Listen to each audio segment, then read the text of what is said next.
Hello students, साधना channel में आप सबका स्वागत है। बच्चों, आज हम क्लास 6 की दिव्य मणि का पाठ 6 अहम व्यगः अस्मि इसको स्पष्ट करेंगे। जैसा कि आपका विषय है अहम व्यगः अस्मि, यानी कि मैं पक्षी हूँ। इसमें उत्तम पुरुष एक वचन का प्रयोग किया गया है। अहम उत्तम पुरुष का एक वचन है और क्रिया अस्मि भी उसी के अनुसार उत्तम पुरुष एक वचन की प्रयुक्त की गई है। अब आप देखेंगे कि अहम का मतलब मैं होता है। ये पद उत्तम पुरुष का एक वचन है। अब लट लकार यानी कि वर्तमान काल और लिरिट लकार यानी कि भविष्य काल, इन दोनों में अहम शब्द का अर्थ मैं रहता है, जबकि अन्य कालों में इसके साथ कर्ता पद के साथ ने का प्रयोग होता है। जैसे आप कहते हैं मैं पढ़ता हूँ, वर्तमान काल हो गया लट लकार। मैं पढ़ूंगा, लिरिट लकार यानी भविष्य काल हो गया। अब आपको लंग लकार भूतकाल करना है तो मैंने पढ़ा। विधिलिंग अगर आप कर रहे हो, मुझे पढ़ना चाहिए, ठीक है, या आज्ञा काल है, मुझे आज्ञा दो, इस तरह से। तो केवल लकार और भविष्य काल में मैं शब्द का प्रयोग होता है। अब अर्थ देखिए इस पाठ का। अहम हंसः अस्मि, मैं हंस हूँ। अहम वाग्देव्याः सरस्वत्याः वाहनम अस्मि, मैं वाणी की देवी सरस्वती का वाहन हूँ। क्योंकि हंस सरस्वती जी का वाहन है। आपने कभी अपने विद्यालय में भी देखा होगा कि हंस के ऊपर सरस्वती देवी विराजमान होती हैं। तो मैं वाणी की देवी सरस्वती का वाहन हूँ।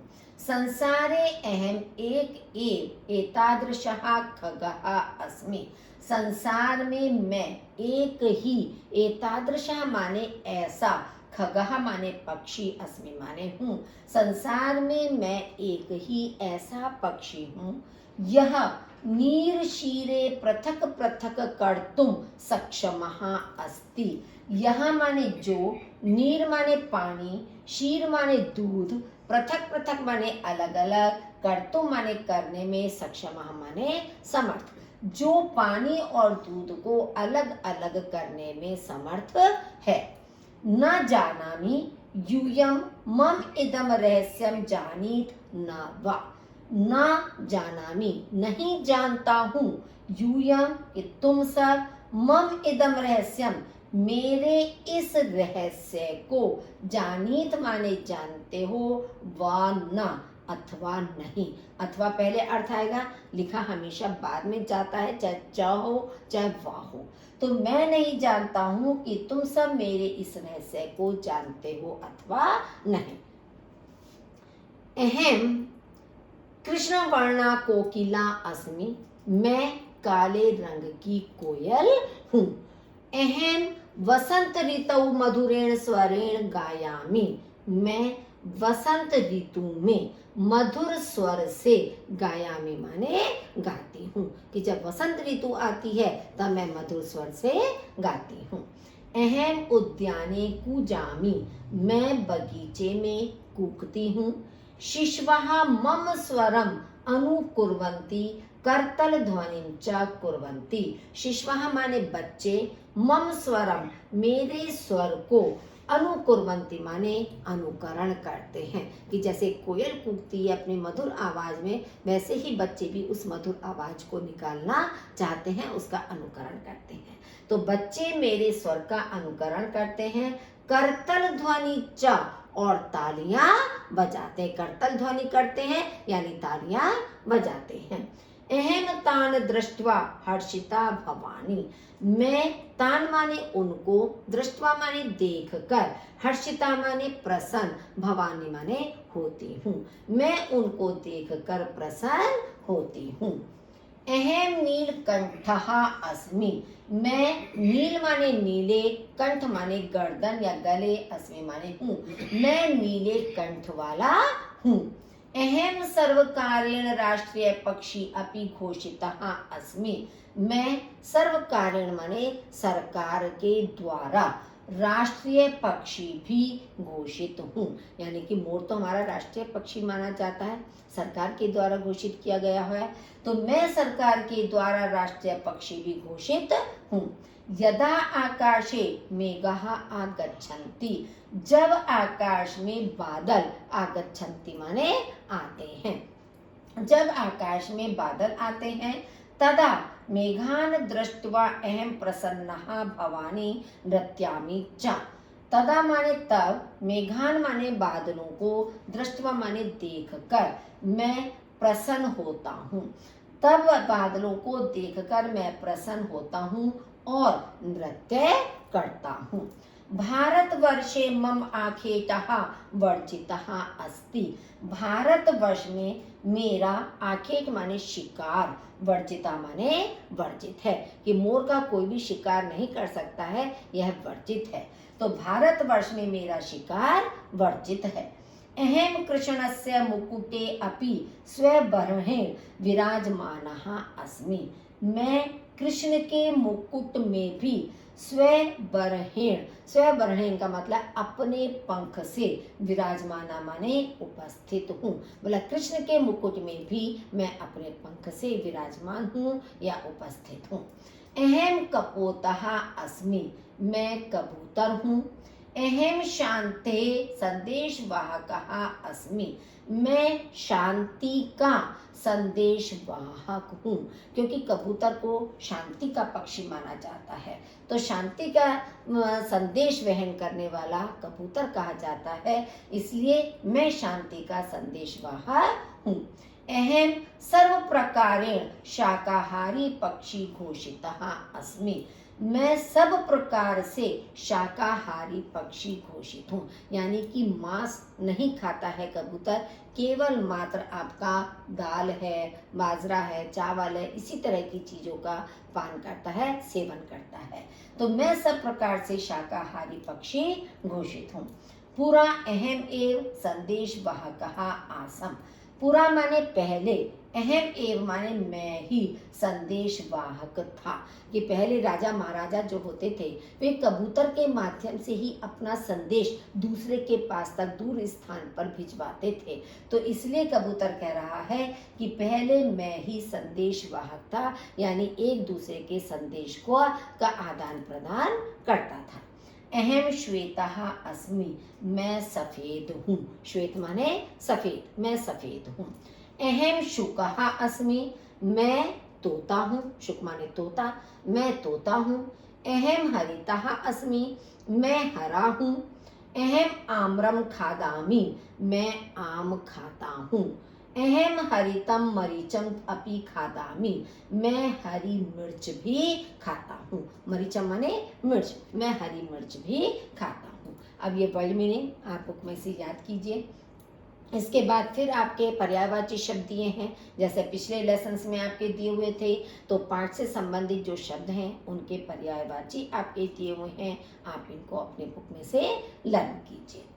अधोलिखितानां प्रश्नानां उत्तराणि एकपदेन संस्कृते लिखत, कि निम्नलिखित प्रश्नों के उत्तर एक शब्द में संस्कृत में लिखिए। हंसः कस्यः वाहनम अस्ति, हंस किसका वाहन है? सरस्वत्याः, सरस्वती का। कोकिलायाः वर्णः कीदृशः अस्ति, कोयल का रंग कैसा है?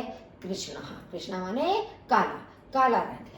वसंत ऋतु का मधुर स्वरेण गायति, वसंत ऋतु में कौन मधुर स्वर में गाती है? कोकिला, कोकिला माने कोयल। पुरा कहा संदेश वाहकः आसीत्, पहले कौन संदेश वाहक था? कपोतः, कपोतः माने कबूतर, कि पहले संदेश भेजने ले जाने करने का कार्य कबूतर करता था। निम्नलिखित प्रश्नों के उत्तर एक वाक्य में संस्कृत में लिखिए। जैसे कृष्णस्य मुकुटे सुशोभितः किम अस्ति, कृष्ण के मुकुट में सुशोभित क्या है?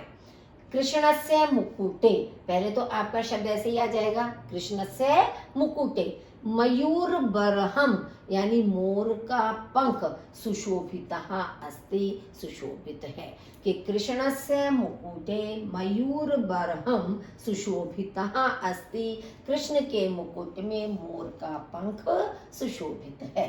मेघान दृष्ट्वा कह नृत्यति, मेघों को देखकर कौन नाचता है। तो मेघान दृष्ट्वा, कहा के स्थान पर मयूरहा, फिर क्रिया आपकी वही आ जाएगी नृत्यति, मेघों को देखकर मोर नाचता है।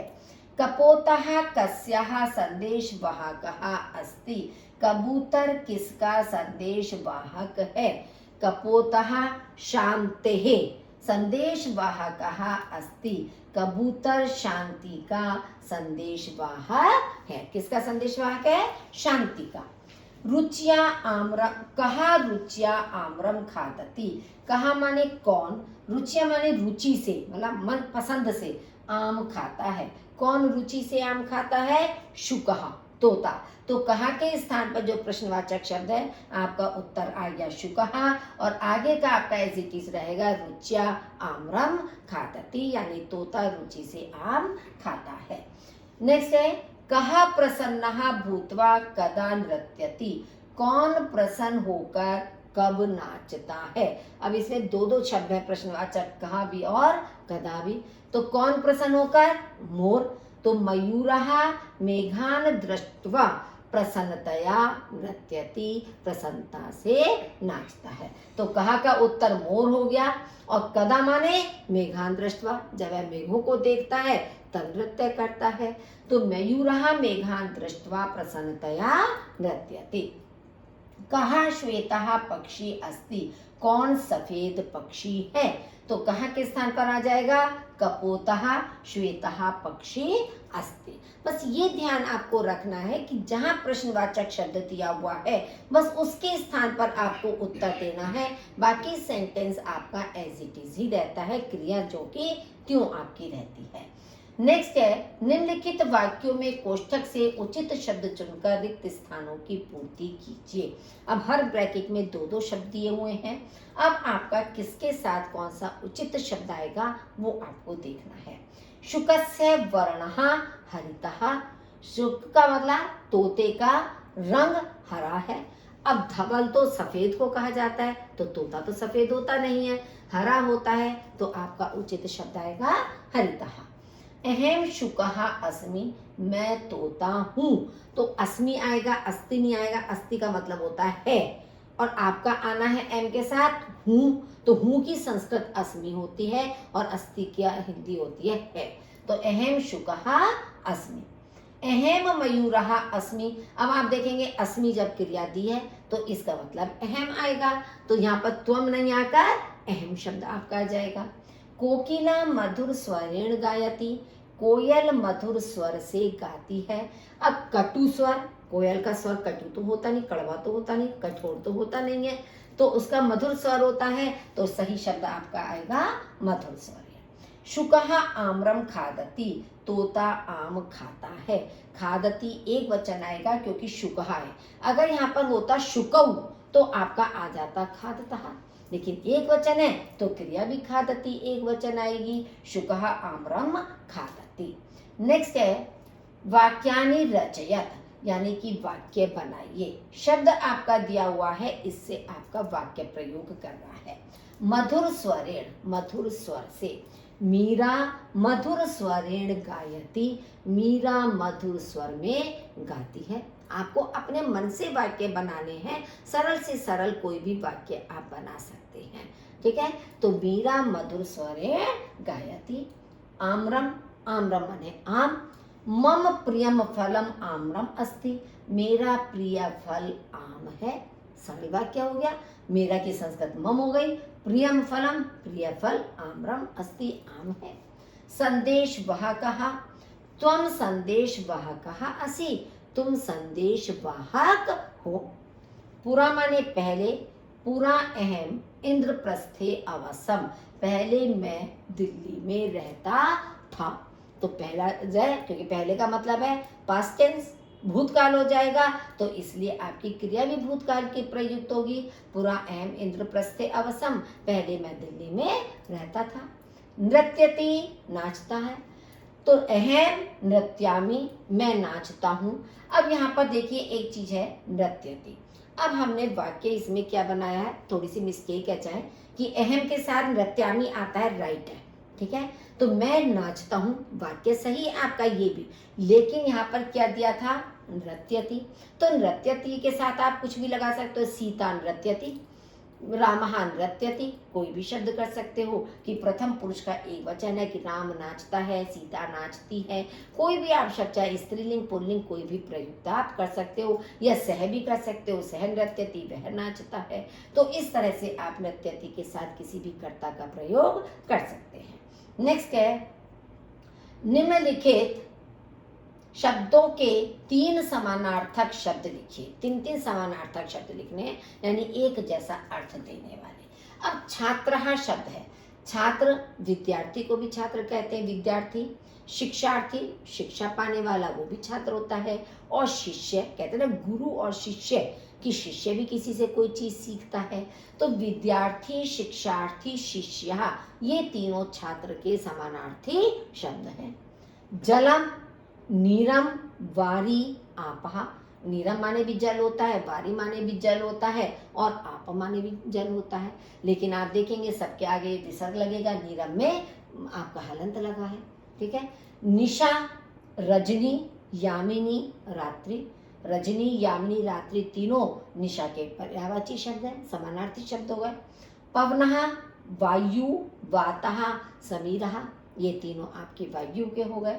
सूर्यः, भानु, भास्करः, रवि, ये तीनों आपके सूर्य के पर्यायवाची हो गए। इसीलिए आपके हर पाठ में पर्यायवाची शब्द दिए हुए हैं कि कहीं भी कोई भी पर्यायवाची आपसे पूछा जा सकता है। हालांकि हिंदी संस्कृत में बहुत अंतर नहीं है, हिंदी में जो पर्यायवाची शब्द आप याद करते हो वही आपके संस्कृत में होते हैं, बस उसमें विसर्ग और हलंत अलग से लग जाते हैं। कोष्ठक में दिए गए शब्द से प्रश्न निर्माण कीजिए।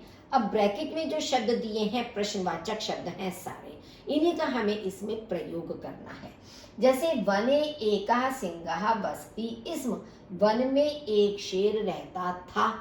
अब आपको क्या करना है कि एक शेर कहाँ रहता था, क्योंकि कुत्र शब्द दिया है, ठीक है, तो कुत्र का मतलब तो कहाँ है, तो हमें कहाँ फिट करना है कि एकः सिंहः कुत्र वसति स्म, एक शेर कहाँ रहता था, तो कुत्र हमारा आ गया। अब आप देखिए अगर ब्रैकेट में शब्द नहीं होता, ठीक है, तो आपका यहाँ पर ये भी आ सकता था कि वने कहा वसति, इस वन में कौन रहता था, तो आपका उत्तर आ जाता सिंह कहा होता तो लेकिन हमें शब्द आपका यूज करना है ब्रैकेट का। हिमालय भारतम रक्षति, हिमालय भारत की रक्षा करता है। अब शब्द दिया है कम, कम माने किसकी, हिमालय किसकी रक्षा करता है, तो हिमालय कम रक्षति। शुकः आम्रम खादति, तोता आम खाता है। अब पूछा है इसमें कहा का मतलब होता है कौन, कौन आम खाता है, तो तोता आम खाता है, तो शुकः के स्थान पर कहा शब्द आएगा, ठीक है। हंसः सरस्वत्याः वाहनम अस्ति, हंस सरस्वती का वाहन है। शब्द हमें किसका ये करना है, कस्यः, तो कस्यः हमारा किसके स्थान पर आएगा, सरस्वत्याः के स्थान पर। हंसः कस्यः वाहनम अस्ति, हंस किसका वाहन है। दशरथस्य चत्वारः पुत्रः आसन्, दशरथ के 4 पुत्र थे। अब कति का मतलब होता है कितने, तो कितने हमारे किसके स्थान पर आएगा कि दशरथ के कितने पुत्र थे, कितने कहां पर आया, चत्वारः के स्थान पर, ठीक है, कि कितने गिनती हमारी चत्वारः पर आई, तो दशरथस्य कति पुत्रः आसन्, दशरथ के कितने पुत्र थे। इस तरह से प्रश्न का निर्माण किया जाता है। नेक्स्ट है, निम्नलिखित शब्दों में विभक्ति और वचन लिखिए। अब ये आपके पद दिए हैं, इनकी विभक्ति और वचन बताना है। रामाणाम शब्द जो है वो षष्ठी विभक्ति का बहुवचन है। राम शब्द आपका अकारांत है और ये षष्ठी विभक्ति का बहुवचन है। पुष्पेशु सप्तमी विभक्ति का बहुवचन है। भ्रमरः प्रथमा विभक्ति का बहुवचन है। मधुर स्वरेण तृतीया विभक्ति का एक वचन है, मेघान द्वितीया विभक्ति का बहुवचन है। ये तो बच्चों आपके बुक के पीछे जो रूप दिए हुए हैं उन रूपों को आपको याद करना होगा। अकारांत पुल्लिंग है या आकारांत है स्त्रीलिंग है या नपुंसकलिंग है, इकारांत है, उकारांत है, ऋकारांत है। तो ये जितने भी रूप आपके पीछे बुक के दिए हुए हैं उन रूपों को ध्यान से देखिए। उसके नीचे फिर एक लाइन लिखी हुई होती है आपकी कि मान लीजिए राम के रूप हैं, कि राम के रूप के समान ही आपके बालक के रूप हैं या नर के रूप हैं, पुष्प के रूप हैं, ये सब आपके उसके अनुसार चलेंगे सिंह के। तो वो रूप जब ध्यान से आप याद करोगे तभी आप इनको काम को कर सकते हो। निम्नलिखित वाक्यों का संस्कृत में अनुवाद कीजिए। दादाजी बगीचे में जाते हैं। दादाजी की संस्कृत होती है पितामह। बगीचे में उद्यानम गच्छति माने जाते हैं। अब वैसे तो देखिए जब हमारा में लगा है इसका मतलब क्या है कि हमारा यहाँ पर अधिकरण कारक सप्तमी विभक्ति होनी चाहिए, लेकिन हमेशा ये बात ध्यान में रखिए जाने के अर्थ में हमेशा द्वितीय विभक्ति का प्रयोग किया जाता है। इसलिए यहाँ पर हमने उद्याने शब्द ना लिखकर उद्यानम लिखा है क्योंकि आगे गच्छति शब्द है। तो पितामह उद्यानम गच्छति, मैं भी वहां जाता हूँ। मैं की संस्कृत अहम, भी की अपि, वहां की तत्र, जाता हूँ गच्छामि, क्योंकि अहम उत्तम पुरुष का एक वचन है तो क्रिया भी गच्छामि उत्तम पुरुष एक वचन लगेगी। तो अहम अपि तत्र गच्छामि। तुम सब वहां नहीं जाते हो।